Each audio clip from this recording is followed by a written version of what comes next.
La siguiente historia tiene lugar entre el año 1154 y el 1272.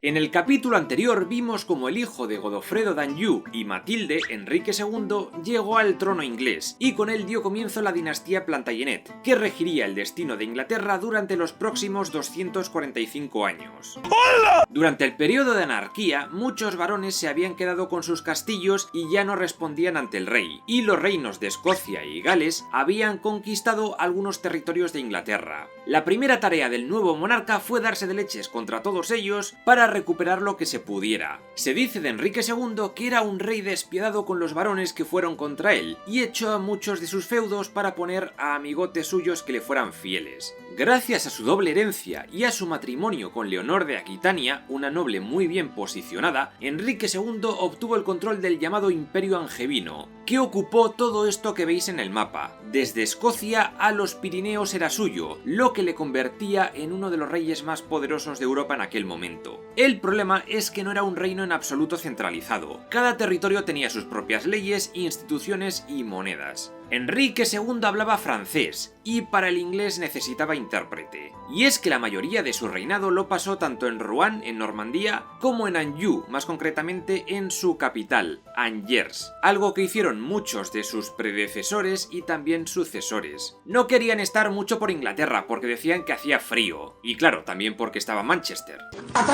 Leonor de Aquitania es un personaje importante y también muy interesante. Tenía experiencia en política, era la ex reina de Francia y era muy amante de la cultura y la poesía. Enrique tuvo con ella 4 hijos. El mayor era Enrique el Joven, quien se casó con la princesa Margarita, la hija del rey Luis VII de Francia. Gracias a ello, el rey inglés logró acceso al territorio de Vexin. Luego nacerían Ricardo Corazón de León, Godofredo y Juan Sin Tierra. También tuvo varias hijas que se casaron con peña muy potente. Finalmente tuvo muchos hijos bastardos con la hija del rey de Francia, Adela, que era una niña y fue un escándalo tremendo en la época porque la tenía de concubina. Y luego también tuvo de amante a una abadesa llamada Rosamunda Clifford. Una gran preocupación de Enrique fue la justicia. La ley feudal decía que era el señor de cada feudo quien resolvía los casos que afectaban a sus vasallos, pero Enrique buscaba tener más poder de decisión sobre algunas cuestiones y se crearon tribunales reales de jueces que actuaban en cada condado, siendo los sheriff los encargados de llevar a los condenados a la justicia.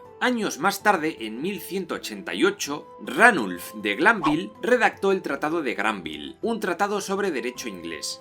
¡Caso cerrado! En 1162 es importante hablar de Thomas Becket. El arzobispo de Canterbury, Teobaldo de Beck, murió y Enrique II puso en ese cargo a su canciller, o mano derecha, Thomas Becket. Los dos se llevaban de puta madre, pero en cuanto Becket se convirtió en arzobispo, algo cambió en él de forma radical y no se sabe bien por qué. Dejó de lado su estilo de vida ostentoso y se hizo bastante austero. Y no solo eso, Enrique quería que la Iglesia de Inglaterra estuviera sometida a sus designios, poder nombrar a voluntad cargos eclesiásticos y todo eso. Sin embargo, Becket le dijo que ni de coña. En aquellos años, los crímenes que cometiera un religioso eran juzgados por un tribunal eclesiástico, no por uno civil. Eran penas más bajas porque no tenían permitido ejecutar a nadie o los castigos físicos. La cosa es que más o menos un sexto de la población pertenecía a alguna orden religiosa. Y claro, el rey no podía juzgar a esta peña. La primera de las disputas entre Enrique II y Becket fue por esta razón.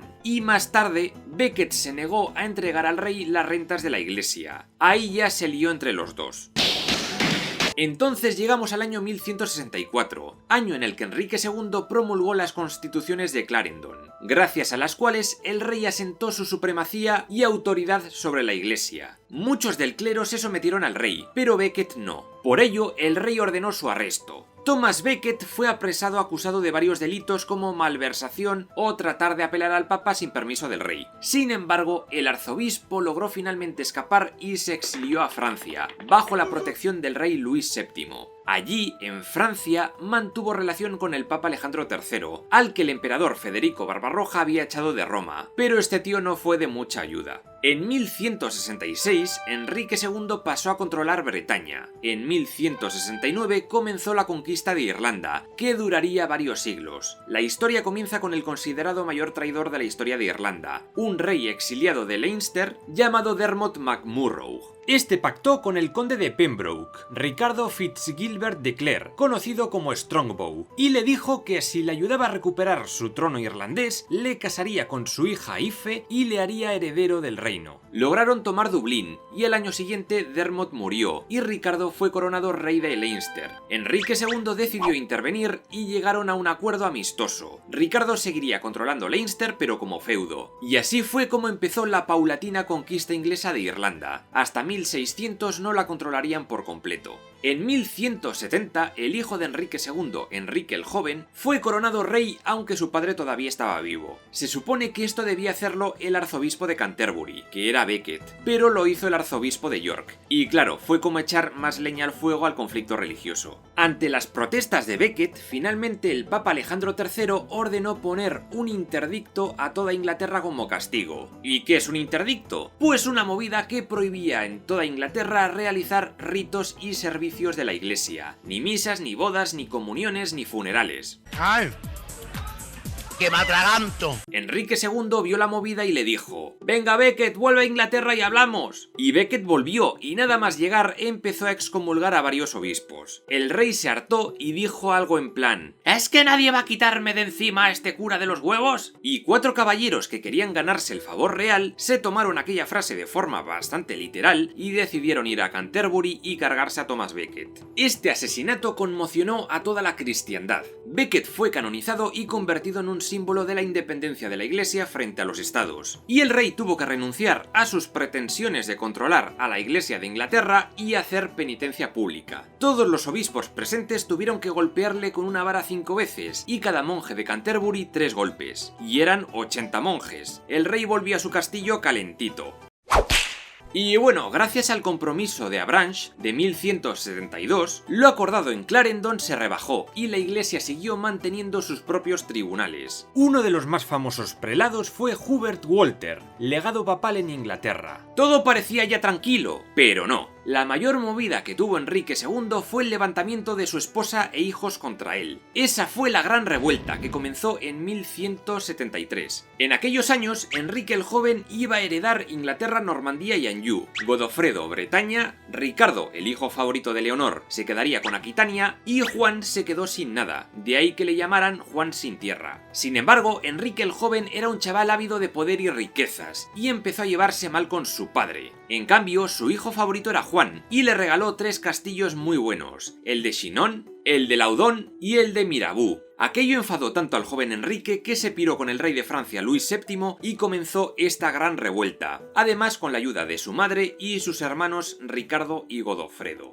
Leonor trató de huir de Poitiers a París disfrazada de hombre, para reunirse con sus hijos, pero fue detenida y el rey Enrique II la tuvo encerrada en diferentes castillos durante unos 16 años, con diferentes regímenes de semilibertad. Guillermo I, rey de Escocia, también se metió en la movida, pero fue derrotado y capturado en la batalla de Alnwick, de 1174. Sí, hay 2 batallas con el mismo nombre. Para ser liberado, Guillermo de Escocia tuvo que firmar el Tratado de Falaise, lo que hizo que Escocia se convirtiera en vasalla de Inglaterra. Esto duró unos 15 años, cuando Ricardo I se la revendió para financiar su participación en la Tercera Cruzada. Tras 18 meses de intensos combates, Enrique II pudo derrotar a los rebeldes que ayudaban a sus hijos, y se acordó la paz de Montluís, de 1174. Con esto quedó claro que Enrique II era un rey fuerte y poderoso, y en un gesto de concordia perdonó a sus vástagos rebeldes, pero ordenó ejecutar a los varones que estuvieron maquinando en la sombra. Ricardo fue nombrado duque de Aquitania, y ganó fama de guerrero invencible con su asedio al castillo de Taillebourg, en 1178, perteneciente a un noble rival. Por otro lado, Godofredo fue nombrado duque de Bretaña, Juan fue nombrado señor de Irlanda y Enrique el Joven pasó mucho tiempo viajando por Europa de torneo en torneo, pasando bastante de Inglaterra a pesar de seguir siendo el heredero. En 1182, Enrique el Joven tenía ganas de mandar y pidió a su padre más poder.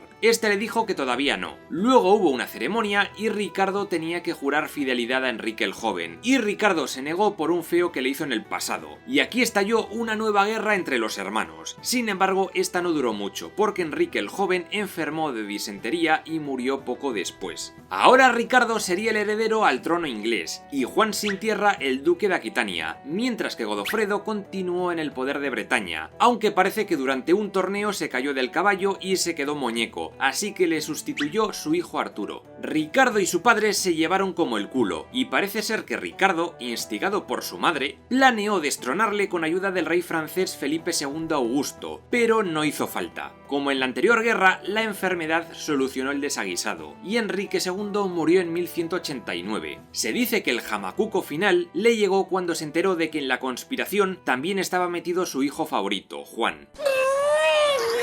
Con esto, Ricardo I Corazón de León heredó todo el extenso reino de su padre. Fue coronado en la abadía de Westminster, y se cuenta que los judíos no tenían permitido asistir a la ceremonia, pero algunos de ellos insistieron en ir a ofrecer regalos al nuevo rey, y por el camino fueron agredidos. La gente les tenía un poco de tirria por los altos intereses que cobraban en sus préstamos, y estos ataques se expandieron por todo el país, especialmente por York, donde muchos se refugiaron en una torre de madera de una fortificación ante una turba de haters. Estos prendieron fuego a la torre y todos los judíos refugiados en ella acabaron suicidándose. Ricardo parece que logró poner algo de paz, pero tampoco hubo mucho castigo hacia los responsables. Ricardo I quería paz en Inglaterra porque iba a estar muchos años ausente. Era el año 1190 y se disponía a partir a Tierra Santa para luchar contra Saladino, quien había conquistado Jerusalén unos años antes. Como venganza se había organizado la Tercera Cruzada, conocida como la Cruzada de los Reyes, porque aparte de Ricardo también participó el rey de Francia Felipe Augusto, entre otros. Para pagar el viaje y demás, Ricardo tuvo que subir la hostia a los impuestos de Inglaterra, y eso generaría bastante descontento. Por lo que viene siendo que nos han robado el dinero. Durante su ausencia nombró dos regentes, Hugh de Puiset, obispo de Durham, y Guillermo de Mandeville, conde de Essex, aunque murió poco después y le sustituyó Guillermo de Longchamp. Y todo esto supervisado por su madre Leonor de Aquitania. Y esta decisión molestó a su hermano Juan, y pronto empezó a conspirar con el rey de Francia para hacerse con el trono. Hubo algún que otro conflicto armado, pero pudo controlarse. Por el camino a la cruzada, en Sicilia concretamente, su madre le presentó a la princesa Berenguela de Navarra, hija del rey de Navarra Sancho VI, y se la llevó a Tierra Santa. Ricardo conquistó Chipre a los bizantinos, y luego vendió la isla a la Orden de los Templarios. Fue allí donde los dos se casaron. Súper romántico todo. ¡Viva los novios!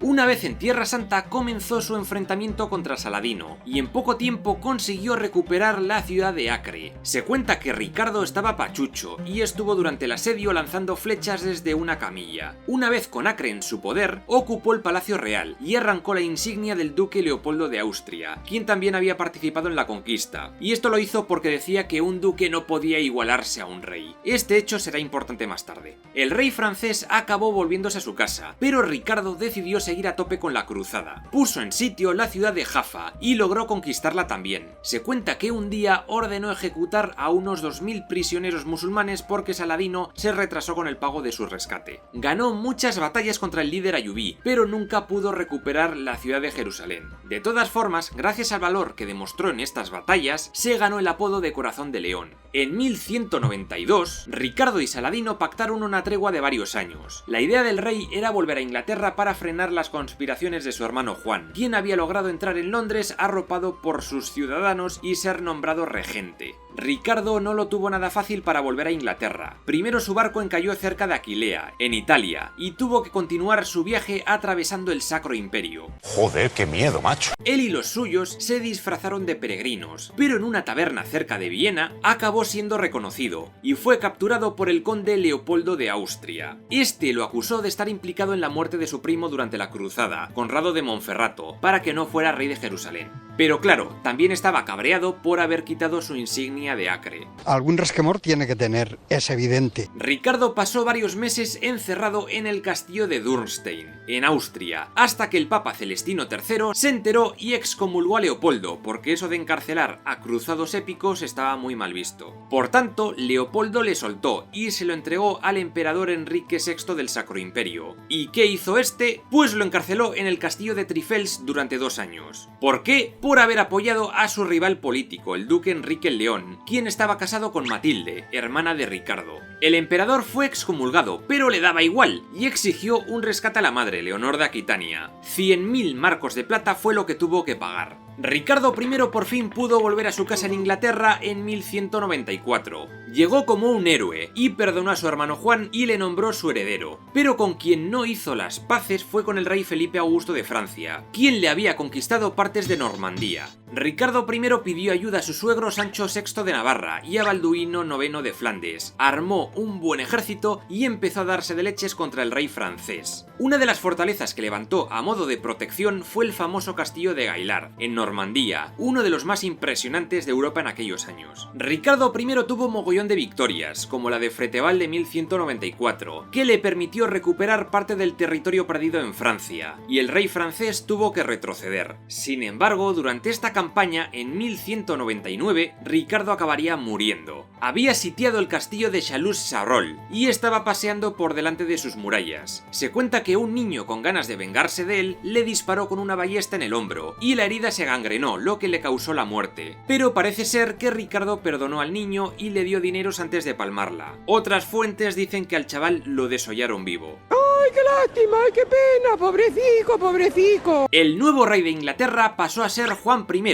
o John Lackland, mejor conocido como Juan sin tierra. Ha pasado a la historia como el peor rey Plantagenet, y es que fue un rey que tomó bastantes malas decisiones, aunque el país ya arrastraba problemas de antes. Arturo de Bretaña, hijo de su hermano Godofredo, duque de Bretaña, decidió que él podía ser mejor rey, así que estalló una guerra por el poder entre los dos. Los ingleses apoyaron a Juan y los franceses a Arturo. En 1202 se cuenta la valiente hazaña de Juan en el ataque sorpresa del castillo de Mirabeau, donde el rey francés retenía a su madre, Leonor de Aquitania. Capturó a 200 caballeros enemigos y a Arturo de Bretaña, quien acabó ejecutado.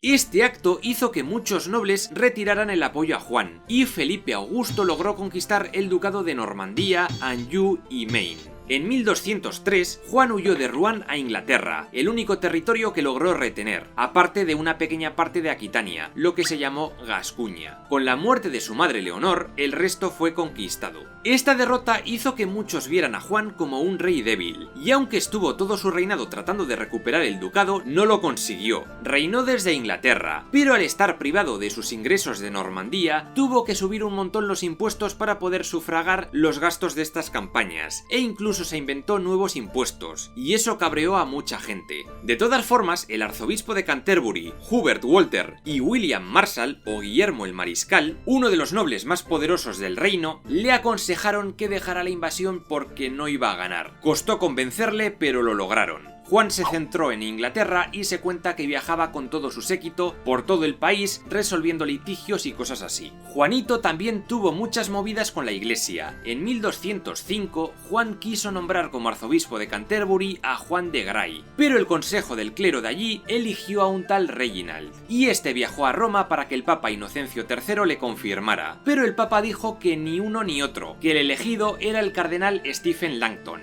Juan dijo que ni de coña, y no le dejó entrar en Inglaterra, y el Papa puso un interdicto en 1208. Juan no hizo ni caso y acabó excomulgado. De todas formas, parece que 5 años después ya hicieron las paces. Se aceptó a Langton como arzobispo y Juan se sometió a Roma. Por estos años, un fugitivo llamado Robert Hood se escondió en los bosques de York y se le estuvo buscando. Dicen que de él vendría el mito de Robin Hood, el bandolero oculto en los bosques de Sherwood que robaba a los ricos para dárselo a los pobres. Aunque luego, un siglo después, también tenemos a otro bandolero que pudo haber inspirado las diferentes baladas de este personaje. Desde luego, la popularidad de la figura de Robin Hood llegó con la novela de 1819 Ivanhoe, escrita por Walter Scott. Y a modo de curiosidad, en 1200 1209 nació la Universidad de Cambridge. Mientras tanto, los reinitos de Gales se sentían amenazados por los ingleses, y entonces llegó Llywelyn el Grande, rey de Gwynedd. Este tipo consiguió la lealtad de muchos señores galeses, y en el concilio de Aberdyfi de 1216 fue proclamado como el primer príncipe de Gales. Juan sin tierra quería volver a conquistar sus territorios angevinos, y se alió con todos los vecinos de Francia, Otón IV del Sacro Imperio, el conde de Flandes y más peña. Todos se enfrentaron a Felipe Augusto en la batalla de Bouvines de 1214, y el francés logró una gran victoria. Fue algo catastrófico para Juan, y este hecho es considerado como el fin del imperio angevino, pues por el Tratado de Chinon, Juan perdió para siempre gran parte de sus territorios franceses.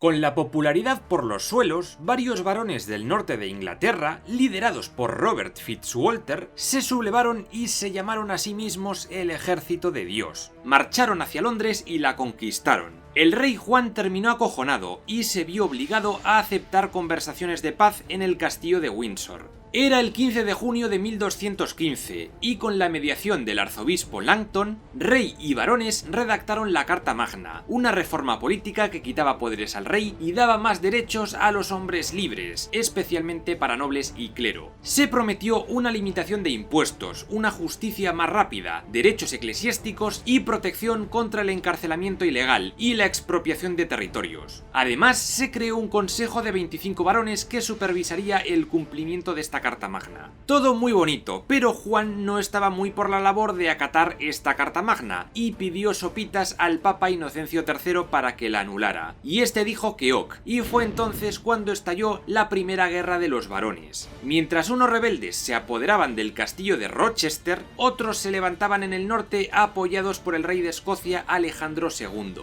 Juan había ahorrado mucho dinero y tenía de sobra para pagar un buen ejército, y primero reconquistó Rochester. Estos hechos podemos verlos en la película de Ironclad.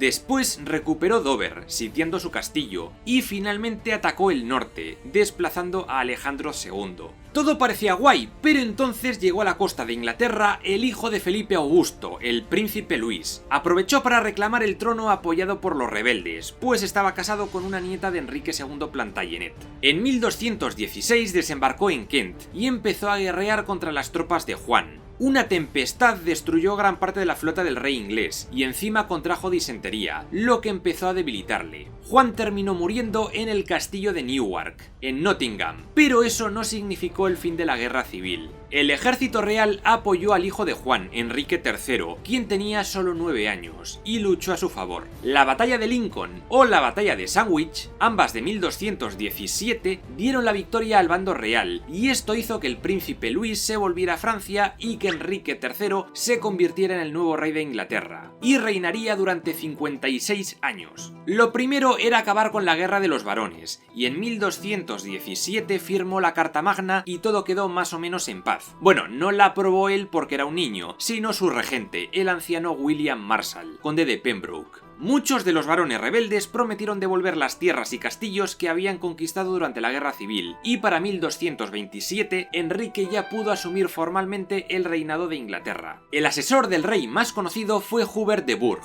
y Enrique III tenía tanta confianza en él que le nombró conde de Kent. Sin embargo, en 1232, el oponente de Hubert, Peter de Roche, le acusó de envenenar a gente y malgastar dinero público, y el rey encerró a Hubert en la Torre de Londres. Peter fue recompensado por el rey dándole un buen puesto en el gobierno, pero este Peter se aprovechó y comenzó a apoderarse de tierras de otros nobles. Estos nobles protestaron y en 1233 se levantaron contra él liderados por Ricardo, el hijo de William Marshall. Ricardo murió en batalla y el arzobispo de Canterbury tuvo que poner paz entre ambos bandos. En 1236 Enrique III se casó con Leonor de Provenza. Con ella tuvo a su heredero, Eduardo el Zanquilargo, apodado así por su altura, parece que de casi 1,90, y más tarde tuvo a Edmundo Crouchback. En esos años empezaron a construir grandes catedrales de estilo gótico, como la Catedral de Salisbury, la Catedral de Exeter, la Catedral de Wells y la Catedral de Lincoln.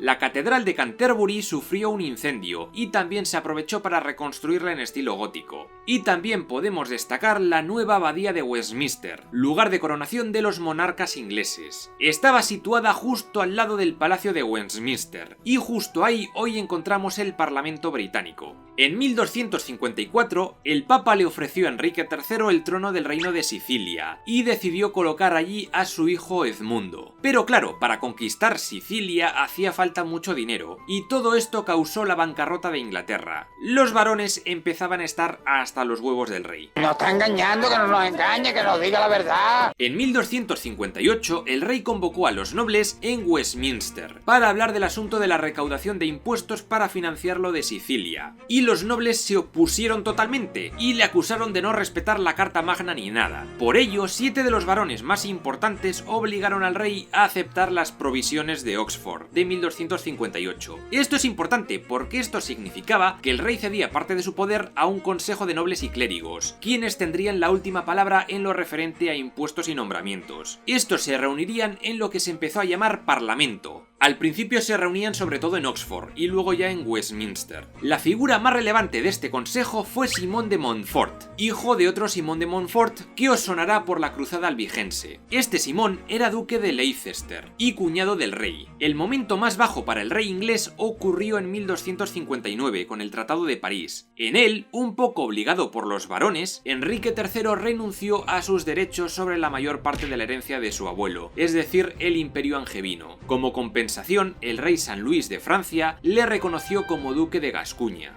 En 1262 todo cambió. Enrique III habló con el Papa y este declaró nulas las provisiones de Oxford. Al año siguiente, Simón de Montfort se rebeló y logró tomar la ciudad de Londres. Con ello empezaba la Segunda Guerra de los Varones. Simón empezó con varias victorias que le hicieron pasar a controlar el sureste inglés. En una de ellas, la batalla de Lewes de 1264, el rey y su hijo Eduardo fueron capturados por los rebeldes. Otro capturado fue el hermano del rey, Ricardo de Cornualles, quien era, por cierto, rey de romanos o rey alemán. Le encontraron escondido en un molino de viento y los varones le obligaron a salir entre burlas.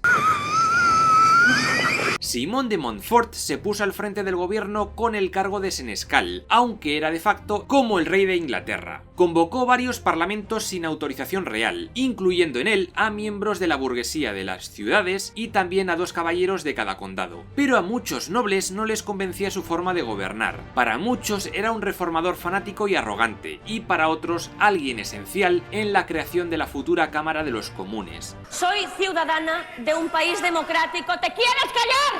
El príncipe Eduardo logró escapar del castillo de Hereford y organizó un ejército. Se enfrentó a Simón en la batalla de Ipsam de 1265, que fue una masacre total para los rebeldes, y Simón de Montfort acabó palmando. Le cortaron manos y pies y le colgaron los testículos en las orejas, o en la nariz, no se sabe bien. Aunque sin líder, la rebelión continuó un par de años más hasta que los realistas lograron la rendición de los rebeldes en el castillo de Kenilworth, y también tras la destrucción del último reducto rebelde en la isla de Ely en 1267. Aquí se promulgó el Estatuto de Marlborough, que restablecía la autoridad real sobre toda Inglaterra. El príncipe Eduardo fue a la 9ª y última cruzada en 1270 y casi muere asesinado por un mameluco que le intentó apuñalar. En 1272, durante el viaje de regreso, Edu se enteró de la muerte de su padre y nada más volver a Inglaterra fue coronado como Eduardo I, el primer monarca inglés desde hacía 200 años que tenía nombre inglés y que hablaba este idioma con fluidez. Ya les costó aprender. Si quieres ver cómo resumo toda la historia de la humanidad de principio a fin, te recomiendo suscribirte y darle a la campanita. Y si te interesan los mitos y leyendas de ciudades que desaparecieron sin dejar ni rastro, en el comentario fijado dejaré un enlace a mi nuevo libro, Colega, ¿dónde está mi urbe? La Atlántida y otras ciudades perdidas en la historia y en el tiempo. Nos vemos en el próximo vídeo.